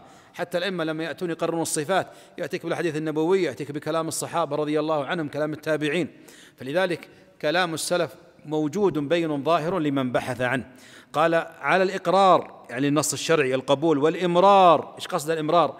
نصوص الصفات أمروها كما جاءت، يعني أثبتوا اللفظ والمعنى على ما يليق بالله جل وعلا، ولا تخوضوا في تفسيرات كلامية مبتدعة. قال: والإمرار والإثبات لما ورد، الإثبات لما اقتضته من الصفات، لما تضمنت، لما ورد من الصفات في كتاب الله عز وجل وسنة رسوله من غير تعرض لتأويله، أي التأويل مذموم. طيب، واصل. قال رحمه الله: وقد أمرنا بالاقتفاء لآثارهم والاهتداء بمنارهم، وحذرنا من المحدثات وأخبرنا أنها من الضلالات. قال: وقد أمرنا باقتفاء آثارهم. قال: والتابعون، قال: والسابقون الأولون من المهاجرين والأنصار والذين اتبعوهم بإحسان. خير القرون قرني ثم الذين يلونهم ثم الذين ماذا يلونهم، وغيرهم من النصوص الكثيرة، وفي نصوص الصحابة والتابعين. قال: وقد أمرنا باقتفاء آثارهم والاهتداء بمنارهم، وحذرنا المحدثات أي البدع، وأخبرنا أنها من الضلالات بها يضل الإنسان. إذا الإنسان إذا ترك السنة وسلك البدعة فإنه طريق الضلالة، سواء جلس على بدعته أو سواء ارتقت به بدعته إلى بدعة أكبر. وإذا كان يقول السلف: البدعة بريد الكفر. إيش معنى بريد الكفر؟ يوصل إلى الكفر، نسأل الله السلامة والعافية. وإذا كان السلف يعني يئدون البدعة في مهدها، أول ما تخرج البدعة يردون عليها، خلاص تموت البدعة، لأنها تقعد تتطور وتتسع وتدخلها آراء وشبهات ماذا؟ أخرى. نعم. فقال النبي صلى الله عليه وسلم، نعم، في الحديث قال: وأخبرنا أنها من الضلالات. فقال النبي صلى الله عليه وسلم: عليكم بسنتي وسنة الخلفاء الراشدين المهديين من بعدي، عضوا عليها بالنواذج، وإياكم ومحدثات الأمور، فإن كل محدثة بدعة وكل بدعة ضلالة. نعم. سواء كانت البدع، طبعا البدع من أهل العلم من يجعل تعريف البدعة تعريفا بنص شرعي. قال صلى الله عليه وسلم: من كان على مثل ما أنا عليه وأصحابي، فدل على أن البدعة خلاف ذلك. فالبدعة كل ما كان على خلاف ما كان عليه النبي عليه الصلاة والسلام وأصحابه. وأخذت أيضا من حديث: من أحدث في أمرنا هذا ما ليس منه. فالبدعة كل محدث في أمر الدين، كل محدث في أمر الدين لم يأتي به الرسول صلى الله عليه وسلم. والبدع تنقسم إلى بدع علمية وعملية. علمية يعني اعتقادية، وعملية يعني سلوكية، كالطواف بالقبور ويعني الرقص الصوفي وما شابه ذلك، وذكر الجماعة ما شابه ذلك. ويراد أيضا بالبدع بدع أصلية، يعني معنى ليس لها أصل في الشريعة، كالطواف بالقبور. يراد بها بدع إضافية، أي أن الأصل موجود ولكن زيد عليه وابتدع عليه، مثل الذكر الجماعي، فأصل الذكر موجود لكنه ألحق به من الذكر والهيئة ما ليس منه. وتنقسم البدعة أيضا لقسمين: بدعة مكفرة وبدعة غير مكفرة. من البدع ما يكفر به صاحبه أو بها صاحبها، ومنها من لا تبلغ به درجة إيش؟ الكفر، إنما يبقى في أهل القبلة. طيب. وقال عبد الله بن مسعود، وقال عبد الله بن مسعود رضي الله عنه: اتبعوا ولا تبتدعوا فقد كفيتم. اتبعوا هذه من عبارات عبد الله بن مسعود رضي الله عنه، له عبارات جميلة جدا في يعني، وكان يستوصيه السلف والصحابة والتابعون رضي الله عنه. قال: اتبعوا ولا تبتدعوا. اتبعوا يعني ما جاءكم وثبت عندكم الكتاب والسنة، سواء في العقائد ولا في الشريعة. ولا تبتدعوا. لماذا لا نبتدع؟ قال: فقد كفيتم، يعني ما يريد الله منكم بلغكم إياه الرسول، ليش تزيدون؟ لماذا تغيرون؟ لماذا تضيفون؟ اتبعوا ولا تبتدعوا فقد كفيتم. كفيتم يعني بما يريد الله ورسوله منكم من الشريعة. اليوم أكملت لكم دينكم وأتممت عليكم نعمتي ورضيت لكم الإسلام دينا. ولذلك ماذا قال الإمام مالك؟ قال: البدعة استدراك على صاحب الشريعة. يعني لما يجي واحد الآن بدعة يقول: معك دليل؟ قال: لا والله ما معي دليل. طيب إيش مقصودك يعني؟ ماذا تريد أن تقول؟ كأنك تقول أن هذه فاتت على الرسول فلم يأتي بها فأنت أتيت تكمل لنا ديننا. قال: البدعة استدراك على صاحب الشريعة، كأنك يعني تنتقص صاحب الشريعة، تقول هذه فاتت على الرسول لم يقلها الرسول فأنا أكملها لكم، وأن لك هذا ولم يوحى إليك شيء. نعم. وقال عمر بن عبد العزيز وقال عمر بن عبد العزيز رضي الله عنه كلاما معناه: قف حيث وقف القوم. قف حيث. نعم. قف حيث وقف القوم. هذا فعل أمر من حرفين: قف حيث وقف القوم. نعم. فإنهم على علم وقفوا، وببصر نافذ كفوا، ولهم على كشفها كانوا أقوى، وبالفضل لو كان فيهم أحرى. فلئن قلتم حدث بعدهم فما أحدثه إلا من خالف هديهم ورغب عن سنتهم، ولقد وصفوا منه ما يشفي وتكلموا منه بما يكفي، فما فوقهم محسر وما دونهم مقصر. فما فوقهم محسر. فما فوقهم محسر وما دونهم مقصر. لقد كان قصر عنهم قوم فجفوا وتجاوزهم آخرون فغلوا وإنهم فيما بين ذلك لعلى هدى مستقيم.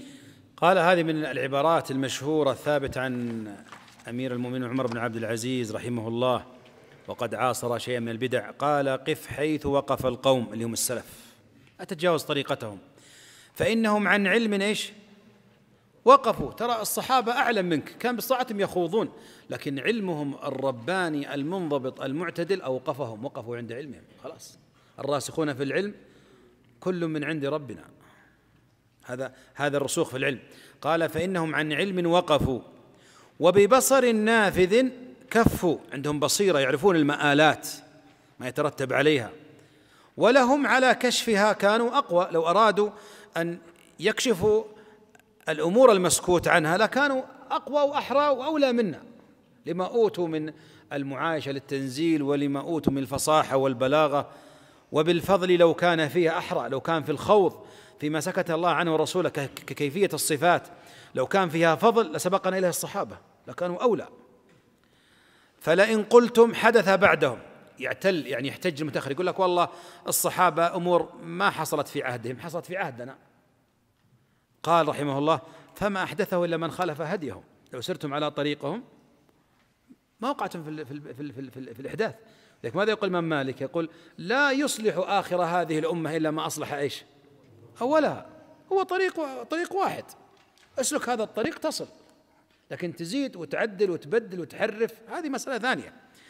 قال: فما أحدثه إلا من خالف هديهم ورغب عن سنتهم. وذلك ثبت في الآثار أنه ما تركت سنة إلا حدث مكانها بدعة. هذا واضح. حافظ على السنن تموت البدع، اترك السنن تظهر البدع، وهكذا.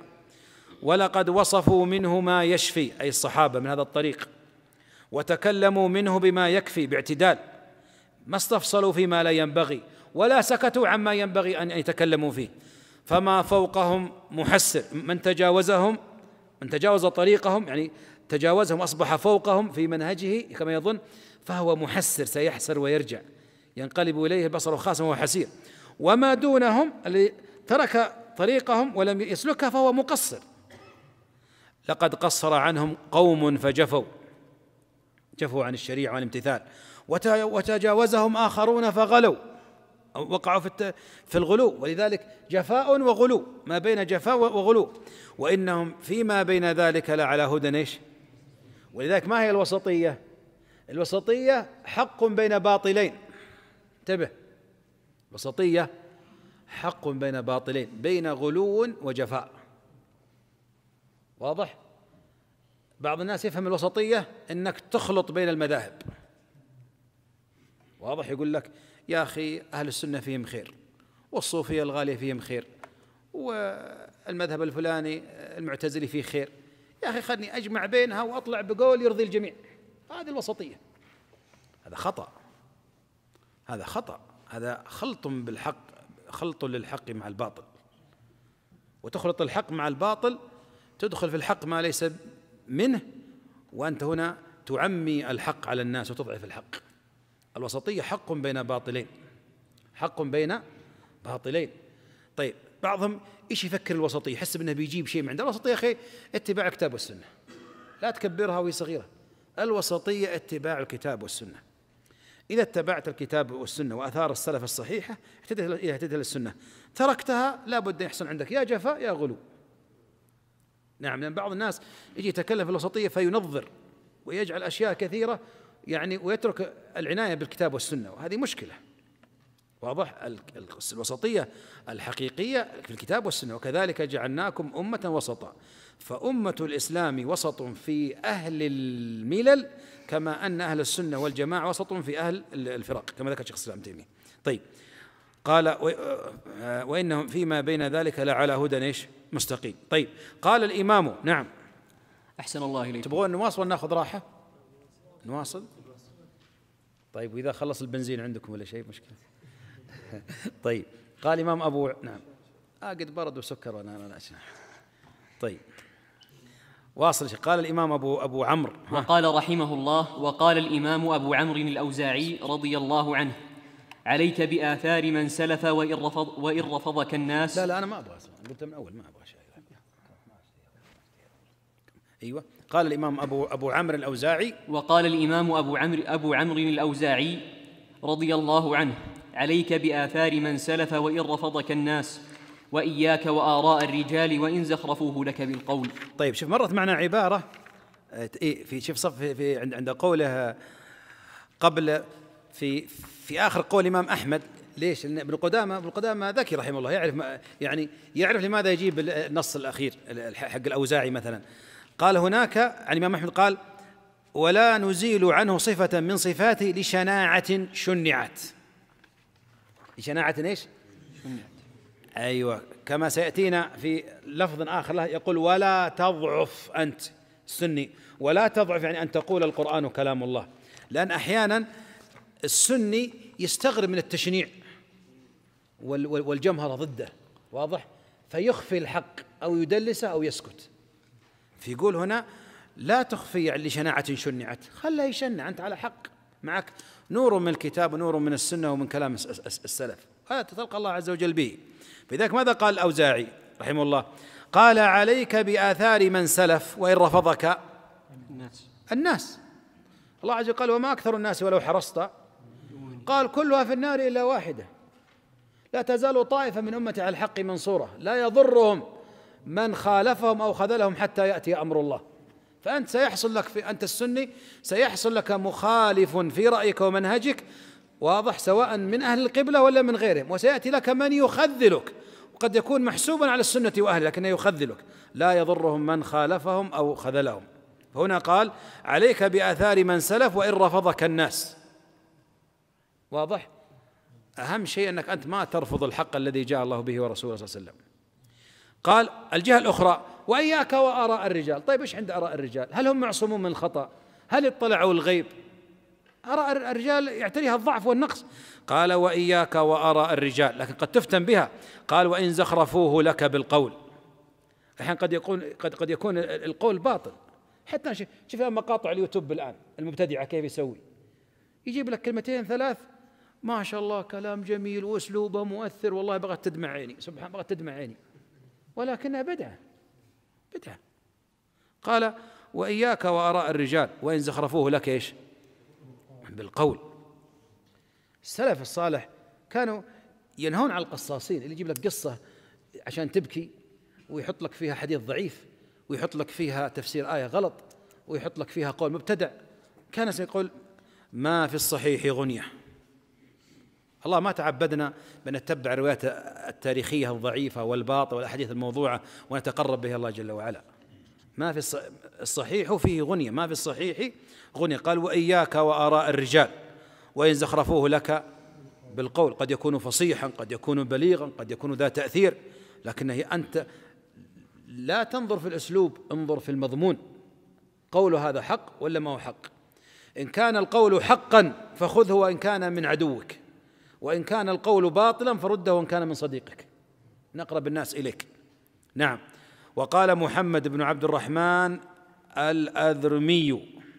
نعم الآذرمي. نعم. أحسن الله إليكم. قال رحمه الله: وقال محمد بن عبد الرحمن الآذرمي لرجل تكلم ببدعة ودعا الناس إليها: هل علمها رسول الله صلى الله عليه وسلم وأبو بكر وعمر وعثمان وعلي أو لم يعلموها؟ قال: لم يعلموها. قال: فشيء. طيب نأخذها بالترتيب. قال: هذا إمام من الأئمة يسمى الآذرمي، وقيل اجتهد أهل العلم في اسمه، قيل هو عبد الله بن محمد بن إسحاق الآذرمي، نسبة إلى آذرمة، وكنيته أبو عبد الرحمن، أخذ عن الأئمة الكبار كوكيع بن الجراح وسفيان بن عيينة وعبد الرحمن بن مهدي وغيرهم. وقيل صاحب هذا البدعة هو أحمد بن أبي دؤاد المعتزلي الذي كان القاضي في عهد المأمون، الذي تولى كبر محنة القول بخلق القرآن. فتقابل، فالإمام الأذرمي قال لرجل، قال لابن أبي دؤاد: أخبرني عن مقالتك هذه، هل علمها رسول الله صلى الله عليه وسلم وأبو بكر وعمر وعثمان وعلي أو لم يعلموها؟ شوف السؤال هذا اللي سهل لكنه يلزم عليه أحد طريقين. يقول المسألة هذه اللي أتيت بها أنت الآن أي المبتدع، هذه مسألة أكان يعلمها الرسول ولا ما كان يعلمها هو الصحابة؟ قال لم يعلموها، يعني ما ذكروها ونشروها وتعلموها. قال فشيء لم يعلمه هؤلاء علمته أنت؟ ما تجي هذه، يعني أنت أعلم الرسول والصحابة؟ فالرجل حار، يعني الجواب الأول ما ناسب معه، رجع إلى الجواب الثاني قال إني أقول قد علموا.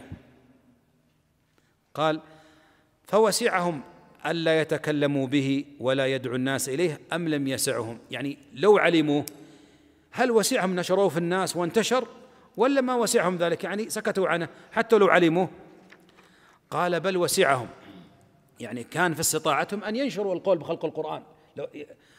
قال فشيء وسع رسول الله وخلفائه لا يسعك أنت؟ يعني ما سكت مثلهم وتركت الخوض مثلهم؟ فانقطع الرجل. فقال الخليفة وكان حاضرا لا وسع الله على من لم يسعه ما وسعهم. حجة بسيطة سهلة. نعم. طيب واصل. وهكذا قال وهكذا من لم يسعه ما وسع رسول الله صلى الله عليه وسلم وأصحابه والتابعين لهم بإحسان ولا أئمة من بعدهم والراسخين في العلم من تلاوة آيات الصفات وقراءة أخبارها وإمرارها كما جاءت فلا وسع الله عليه. فلا وسع الله عليه. إذا الشيخ لما قعد كلام هذه المناظرة أتى بالثمرة، قال وهكذا من لم يسعه ما وسع رسول الله صلى الله عليه وسلم وأصحابه والتابعين لهم بإحسان والأئمة من بعدهم الراسخين في العلم من تلاوة آيات الصفات، تتلو آيات الصفات وقراءة أخبارها وإمرارها كما جاءت على ما يليق بالله عز وجل فلا وسع الله عليه. من تجاوز فلا وسع الله عليه. نعم. ولذلك تلزم النصوص قلنا أصلا ووصفا، ولا تتجاوز النصوص أصلا ووصفا، فإنك إذا تجاوزتها وقعت في التمثيل أو التفويض أو التأويل. ولذلك بعضهم إيش مثل ما أطلق الشهرستاني وغيره يقول لك طريقة السلف أحكم وطريقة الخلف لا، طريقة السلف أسلم وطريقة الخلف أعلم وأحكم. الخلف عن المتأخرين كالمعتزلة والأشاعرة. طيب وبدأوا يسوقون لمذهب الخلف أنه أعلم، يعني الخلف المتأخرون خاضوا في مسائل ما خاض فيها الصحابة، يجيك كذا فلهم مكانة. لا، الصحيح أن كل زمن بحسبه. الصحابة رضي الله عنهم ردوا على من وجد في عصرهم، وأنت ترد على من وجد في عصرك بالكتاب والسنة وطريقة السلف والأدلة العقلية النقلية والعقلية، واضح؟ لكن لا تذم طريقة السلف، ولذلك تجدهم يذمون طريقة السلف ويلمزون السلف ويسمون أهل السنة والسلف الحشوية، يعني ما عندهم إلا حشو أحاديث، يرون أحاديث وأسانيد، ما عندهم فقه وعقل. هذا غير صحيح. أول من قال حشوي عمرو بن عبيد قال عبد الله بن عمر بن الخطاب رضي الله عنه. الصحيح السلف رحمه الله يأخذون بالأحاديث بالآيات القرآنية والأحاديث النبوية والآثار، ويأخذون بالنظر والعقل، وكتبهم موجودة، يعني خير شاهد في ذلك. نعم. قال من تلاوات الصفات. نعم. فيقول لك طريقة السلف أسلم وطريقة الخلف أعلم وأحكم. طيب أصلا هذه المقولة مقولة مبتدعة، هذه واحدة، ولم تذكر عن السلف في القرون السابقة. طيب وهذه المقولة فيها انتقاص للسلف وفيها مدح للخلف، واضح؟ وأيضا مضمونها خاطئ، لأن السلف رحمهم الله كانوا أسلم وأعلم وأحكم، ولذلك يرد عليهم من جنس لفظ المقولة. فيقول لك طريقة السلف أسلم، قل ما سلمت طريقة السلف إلا لعلمهم وحكمتهم، فإن الرجل إذا كان عليما حكيما سلم. إن الرجل إذا كان عليما حكيما سلم في قوله وسكوته وفعله، وإذا لم يكن عليما حكيما فإنه إيش؟ يزل. حتى في حياتك الآن بعض الناس عنده علم لكن ما عنده حكمة، صح ولا لا؟ يخطئ أحيانا ويعني يتعجل في بعض الأمور ويغره علمه. وبعض الناس ما شاء الله حكيم لكن ما عنده علم، مسكين فيصيب مرة ويخطئ مرة، واضح؟ لكن إذا رزق الإنسان العلم والحكمة فإنه يسلم في قوله وفي فعله وفي تركه. فلذلك ما سلم السلف رحمه الله في طريقتهم ومنهجهم إلا لما كانوا عالمين حكماء رحمهم الله. نعم. أحسن الله إليكم. قال رحمه الله: فمما جاءت من آيات الصفات قوله عز وجل: ويبقى وجه ربك. طيب الآن المصنف رحمه الله الإمام ابن قدامة رحمه الله سيعطينا أمثلة مثل ما فعل قبله عبد الغني المقدسي رحمه الله في الاقتصاد في الاعتقادات، توفي سنة 620 وابن خالد توفى سنة 600. عبد الغني المقدسي، شيخ ابن تيمية، كثير أهل العلم لما يقعد لك مسائل في الصفات، لما يقعد لك مسائل في الأسماء والصفات يذكر عليها ماذا؟ أمثلة. ولذلك هذا يعني المتن وغيره، تجد مثلا ابن قدامة رحمه الله أطال في الصفات، لما جاء المسائل الثانية اختصر فيها لوضوحها أو لقلة المخالفين فيها. بينما المسألة إذا كان الإمام يعايش المخالفين في عصره أو كان المخالفون يعني كثيرا في عصره فإنه ماذا؟ يستفصل.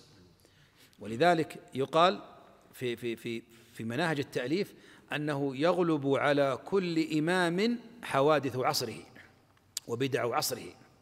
فمثلا إذا كنت إمام من الأئمة وغلب على منطقتك الصوفية وعصرك التصوف تجد أكثر تصانيفك في ماذا؟ في التصوف. وإذا كان التعطيل والتجهم تجد أكثر في إثبات الصفات. وإذا كان في شرك الألوهية مثل الشيخ محمد وهاب رحمه الله تجد أكثر مصنفاته في توحيد إيش؟ الألوهية والعبادة، إلا ابن تيمية رحمه الله. أما ابن تيمية فما ترك واديا إلا وضرب له فيه بسهم، ولذلك يسمونه عدو أهل البدع.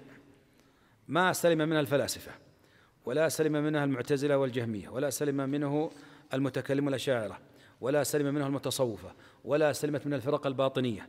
وكلما عرض له مسألة رحمه الله صنف فيها وفند أقوال المخالفين وإن سجن رحمه الله ما يترك رحمه، يقول هذا الدين منصور بعز عزيز أو بذل ذليل. لذلك رحمه الله ما انتشرت علومه ورسائله ومنهجه إلا بعد موته.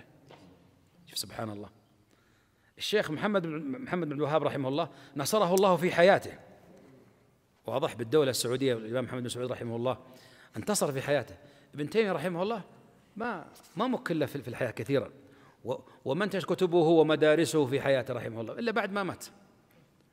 وله قدوة في الأنبياء، يأتي النبي وليس معه أحد.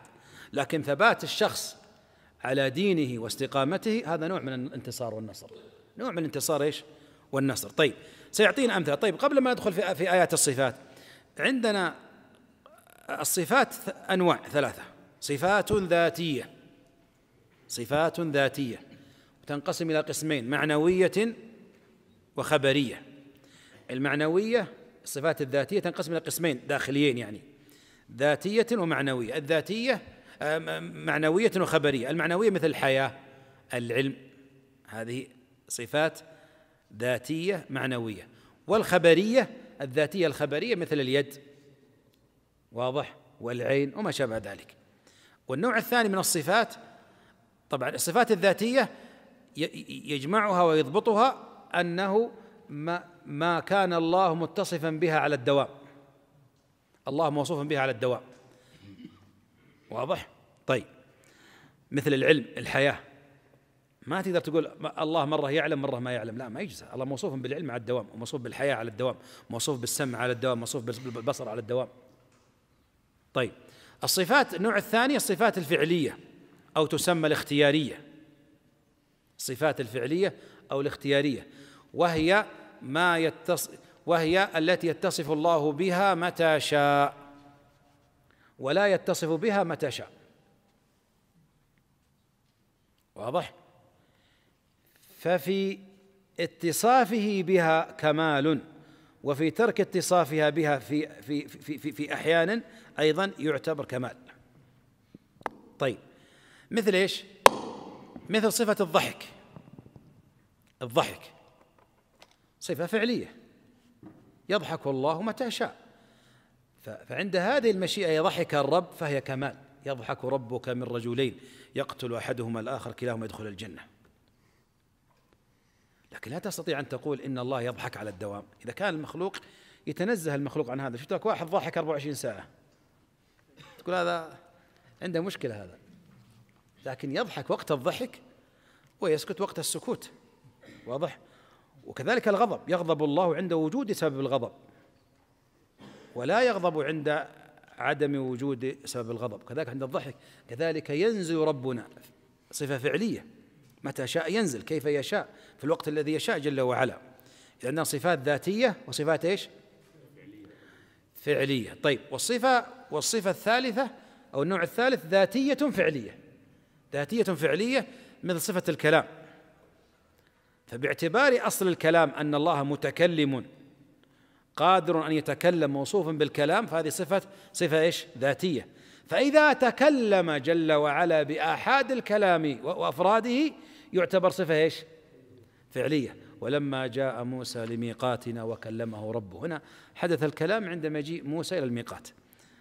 طيب، قال فمما جاء من آيات إيش؟ الصفات. طيب، الشيخ الآن سيعطينا، لأنه قد قرر أن الصفات أصلها من الكتاب والسنة، سيعطيك صفات جاءت في الكتاب وصفات جاءت إيش؟ في سنة النبي صلى الله عليه وسلم، ماذا؟ الصحيحة. طيب، واصل. فمما جاء من آيات الصفات، قال رحمه الله: فمما جاء من آيات الصفات قول الله عز وجل: ويبقى وجه ربك ذو الجلال والإكرام. طيب، أيضا من القواعد في الصفات، ما دام الشيخ ذكر الصفات هنا، من القواعد في الصفات أن كل اسم يؤخذ منه صفة، وليس كل صفة يؤخذ منها اسما. واضح؟ مثلا الرحمن يؤخذ من صفة ماذا؟ العزيز. طيب، صفة النزول ما تقول أسمي الله النازل، لا، إذا ليس كل صفة يأخذ منها ماذا؟ اسم. أيضا كذلك دائرة الأسماء أخص وأوسع منها دائرة الصفات، وأوسع منها دائرة الأفعال، وأوسع منها دائرة الإخبار عن الله. فالأسماء والصفات الكتاب والسنة، والأفعال من الكتاب والسنة تؤخذ من الصفات أيضا. والإخبار أن تخبر عن الله جل وعلا بلفظ واضح ليس في مخالفة في الشريعة أو فيما وصف الله سبحانه وتعالى، مثل أن تقول إن الله موجود. يجيك واحد يقول طيب جيب لي كلمة موجودة في الكتاب والسنة، ما في لفظ موجود لكن تعبير الصحيح أن الله موجود سبحانه وتعالى. فهذا يسمى باب إيش؟ الإخبار، باب إيش؟ الإخبار عن الله جل وعلا. طيب، فمما جاء من آيات الصفات، نعم، قول الله تعالى: ويبقى وجه ربك ذو الجلال والإكرام. وهذه صفة الله جل وعلا ثابتة بالكتاب والسنة، لأحرقت سبحات وجهه. نعم، وهذه صفة ذاتية خبرية، يثبت لله جل وعلا وجه على ما يليق به سبحانه وتعالى. لكن الله هنا وصف الوجه ولم يصف الرب، قال: ويبقى وجه ربك ذو الجلال والإكرام. فوجه الله جل وعلا ذو الجلال والإكرام، يجل ويكرم، ويجل سبحانه وتعالى ويكرم أولياءه. طيب، على خلاف من خالف في ذلك من فرق المتكلمين، فقالوا إن وجهه المراد به ذاته أو المراد به الثواب، وهذا غير صحيح لأن النصوص بتفصيلها ترد على هذا. طيب، وقوله سبحانه بعده، قال رحمه الله: وقوله سبحانه وتعالى: بل يداه مبسوطتان. طيب، هنا أيضا إثبات صفة إيش؟ اليدين لله جل وعلا على ما يليق به جل وعلا. والعرب يعرف العرب ما معنى يد، واضح، ولها معاني في اللغة، لكن هنا معناها يدان حقيقيتان تليقان بالله جل وعلا، والنصوص موضحة لهذا. قال: وكتبت لك في حديث محاجة آدم وموسى، قال: وكتبت لك التوراة بيدي. قال: لما خلقت بيدي، بل يداه مبسوطتان. طيب، على خلاف وحديث الأصابع، السماوات على أصبع والأرضين على أصبع وإلى آخر حديث الأصابع في الصحيح. طيب، أيضا كذلك المخالفون من المتكلمين قالوا اليدان المراد بها النعمتان والقدرتان. طيب، ما هي، يعني ما ذكرنا هذا سابقا، لكن ما هي أصل شبهات النفاة؟ لماذا هذا المتكلم ينفي الصفات؟ إيش العلة اللي عنده؟ لماذا؟ إيش اللي ما يخلي يثبت الصفات؟ عند التوهم التشبيه. توهم إيش؟ هذه شبهة. يقول لك أنا والله لو أثبت لله اليد ما أعرف إلا يد المخلوق، فتتشابه يد الخالق مع يد المخلوق، أنا ما أعرف إلا يد المخلوق أمامي، فلذلك حتى لا أقع في التشبيه والتمثيل أنفي صفة اليد وأريح نفسي. هذه شبهة، كيف نرد عليها؟ أول شيء نقول من قال لك أن يد الله مثل يد المخلوق؟ من قال لك؟ من قال لك أن هذا يلزم أصلا؟ وقبلها نقول نحن أثبتنا اليد قلنا على ما يليق بالله، ما قلنا على ما يليق بالله وغيره، على ما يليق بالله. إذن شيل من ذهنك مشابهة المخلوق، هذه واحدة. الأمر الثاني قلنا ليس كمثله شيء، النص القرآني نفى المماثلة لله جل وعلا، لا في ذاته ولا صفاته ولا في أسماء ولا في أفعاله. واضح؟ والأمر الثالث الواضح البين، نأتي باللغة وبالواقع. اللغة أن الله أضاف اليد إليه، فليست اليد مطلقة، لأن بعضهم يقول لك أنا ما أتخيل إلا يد. لو قلنا أن اليد مطلق قلنا يد فيدخل فيها كل يد، صح ولا لا؟ لكن من نقول يد الله، الحين لما أقول يا شباب أعجبتني يدا، كل واحد يحسب أنها يده، صح ولا لا؟ لكن لما أقول أعجبتني يد يوسف، خلاص راح أنظاركم، لأن اليد تبع يوسف ليست تبعكم كلكم. واضح؟ فالله قال وكتبت لك التوراة بيدي بل يداه مبسوطتان. واضح؟ إذن اليد نسبت إلى الله سبحانه وتعالى، فيها تخصيص، فزال العموم الذي عندك والإشكال. الأمر الثاني أن صفات المخلوقين تتفاوت فيما بينهم، فكيف بصفة المخلوق والخالق؟ أليس الشاة لها يد والبعير؟ هل يلزم منهم التشابه والتماثل؟ وين هذه من هذه؟ هذا تفاوت بين المخلوقين، فكيف بين الخالق والمخلوق؟ من باب أولى. إذن هذه شبهة، ومشكلتهم عدم فقه السلف وعدم فقههم لكلام السلف. والمشكلة الثانية اللي أوقعتهم في هذه الشبهة أنهم أصلوا عندهم أصول عقلية. طيب مبتدعة. طيب الشبهة الثانية التعددية، هذه من الشبهات. يقول لك إيش؟ كما قالت المعتزلة والنسبة إليهم، قالوا إن إثبات الصفات يستلزم تعدد الموصوف. يقول لك لو أثبت لله أنه الصفات أنه يفعل ويفعل وأنه موصوف بكذا وبكذا، هذا يؤدي إلى تعدد الموصوف، يعني إلى تعدد الآلهة. نقول لا، غير صحيح، لا في اللغة ولا في الواقع. ففي لغة الأقوام كلها والأمم أن الشخص يطلق عليه أكثر من صفة، كريم وجواد وشجاع وطويل وقصير وهو شخص واحد.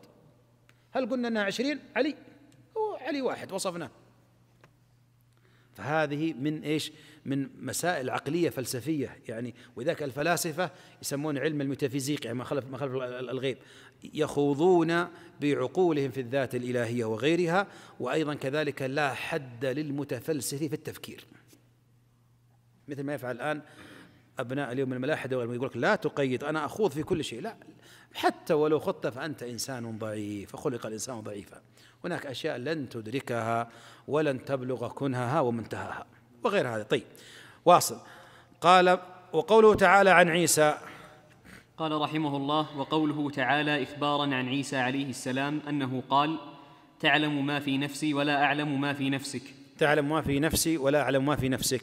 وقيل النفس المراد بها صفة، وقيل المراد بها الذات. طيب وقوله سبحانه، قال رحمه الله: وقوله سبحانه: وجاء ربك. طيب إذن هذه بدأنا في الصفات إيش؟ الفعلية، المجيء، صفة المجيء. وجاء ربك والملك صفا صفا. يجي واحد يأول لك يقول لا، المجيء هنا مجيء الملك. نقول الله ذكر مجيء الملك غير، وجاء ربك والملك، الله له مجيء والملك له مجيء.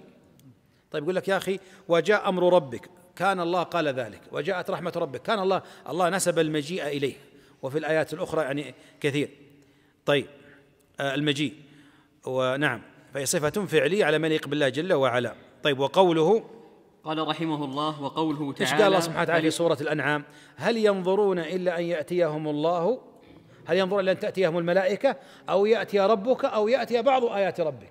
يقول ابن القيم رحمه الله هذه الآية بسياقها التفصيلي ترد على المؤولة، لأنك تقول يأتي ربك يوم القيامة، قال لك يأتي أمره، تأتي رحمته، يأتي ملكه. نقول آية فصلت، القرآن واضح بين، القرآن جعل لكل شيء مجيء وأتيان. قال هل ينظرون إلا أن تأتيهم الملائكة، إذا الملائكة لها إتيان يخصها، أو يأتي ربك، هذا إتيان الله، أو يأتي بعض آيات ربك. إذا الآية فصلت، ما أشكل عليك. طيب، وقوله تعالى رضي الله عنهم ورضوا عنه. وقوله تعالى، لا عندنا آية قبلها في النسخة اللي عندي، هل ينظرون، لا نعم أحسنت، رضي الله عنهم ورضوا عنه، صفة إيش؟ الرضا. رضا صفة إيش؟ فعلية. ما أحد ينام في الدرس يا مشايخ، اللي يجي ينام في الدرس مشكلة بعدين. طيب واضح. إذن الرضا ماذا؟ صفة إيش؟ فعلية. يرضى الله جل وعلا عمن يشاء من عباده إذا حصل وحدث سبب الرضا، ومن أسباب الرضا أن ترضي الله جل وعلا فيرضى عنك. في حديث عائشة الموقوف في وصيتها لمعاوية قالت من أرضى الله بسخط الناس، من أرضى الله بسخط الناس رضي الله عنه وأرضى عنه الناس، ومن أسخط الله برضا الناس سخط الله عليه وأسخط عليه الناس. فأنت اجعل توجهك أن ترضي الله، كما قال ابن القيم كن واحدا لواحد في واحد، أعني طريق الحق والإيمان. أنت اجعل هدفك إرضاء الله جل وعلا وإن سخط الناس، لأنك أنت ترضي الذي بيده قلوب الناس. إن قلوب العباد بين أصبعين من أصابع الرحمن يقلبها كيف يشاء. فأنت إذا كنت مع الله قلب الله القلوب معك، وإذا كنت منت مع الله قلب الله القلوب عليك، نسأل الله السلامة والعافية. قال فهذه صفة إيش؟ فعلية. طيب بماذا يؤولها المؤولة؟ يقول لك إرادة الثواب، إرادة الثواب. رضي عنك أراد مثلا أن يثيبك، أن يعطيك، واضح؟ وغيرها من التأويلات الباطلة، وهي أن الرضا يعني صفة من صفات الله جل وعلا الفعلية.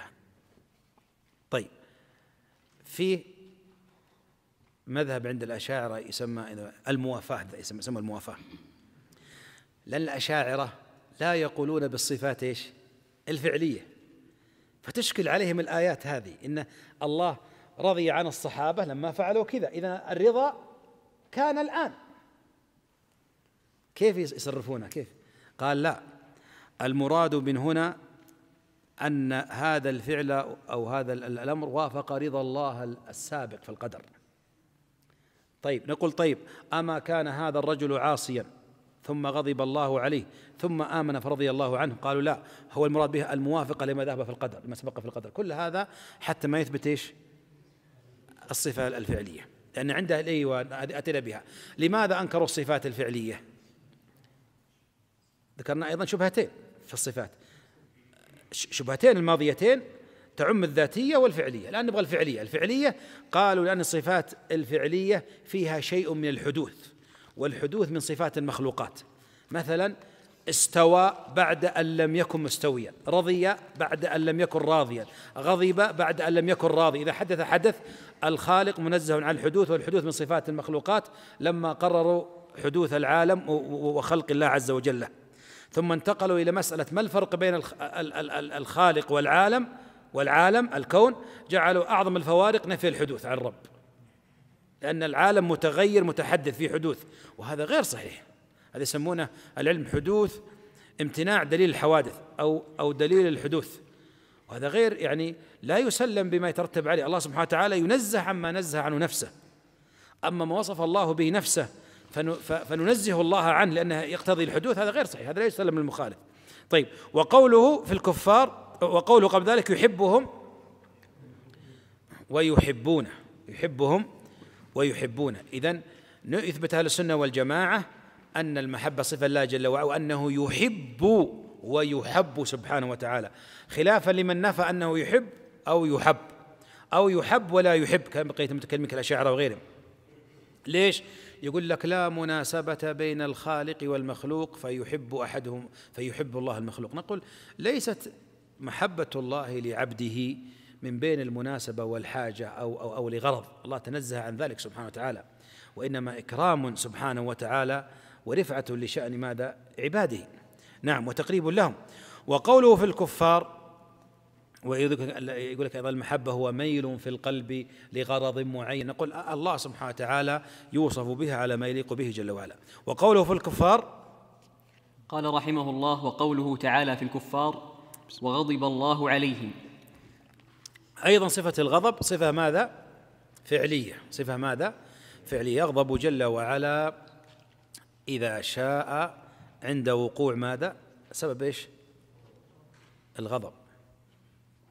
طيب، في نص شرعي الآن يشكل على الأشاعرة وغيرهم، يقول لك إيش؟ فإن ربي اليوم غضب غضبا لم يغضب قبله ولن يغضب بعده. هذا ما في، يعني يقول لك لم يغضب قبل مثل غضبه ولن يغضب بعد، يعني صفة فعلية، ما تستطيع أن ترد هذا النص. نعم، ينكر الغضب، يجعله إرادة الانتقام، إرادة العقاب، لأن الأشاعرة يجعل أكثر صفات إلى الإرادة، يفسرها بالإرادة، إرادة الانتقام، إرادة الإثابة. واضح؟ طيب، وقوله نعم، وقوله تعالى يقول لك مثلا المتكبر يقول لك إن الغضب يدل على ثوران الدم في القلب والله منزه عن ذاك. نحن ما قلنا هذا القول، قلنا إن الله جل يغضب غضبا يليق بجلاله، ما قلنا قلب ولا قلنا ثوران دم في القلب ولا قلنا، أنت تفهم على المخلوق. نعم. وقوله تعالى، قال رحمه الله: وقوله تعالى: اتبعوا ما أسخط الله. أيضا إثبات صفة السخط، الله سبحانه يسخط، صفة فعلية. طيب، كره الله. نعم. وقوله تعالى: كره الله انبعاثهم. كره الله انبعاثهم، أيضا صفة إيش؟ الكره، أن الله الكره، الله يكره إكراه، الله يكره، قال إن الله رضي لكم ثلاثا وكره لكم ثلاثا، الله يكره، كره الله بيع، صفة فيش؟ فعلية. وفق الله الجميع، وصلى الله وسلم على رسولنا محمد. جمعية الدعوة والإرشاد وتوعية الجاليات بأبها، بالدعوة نحيا.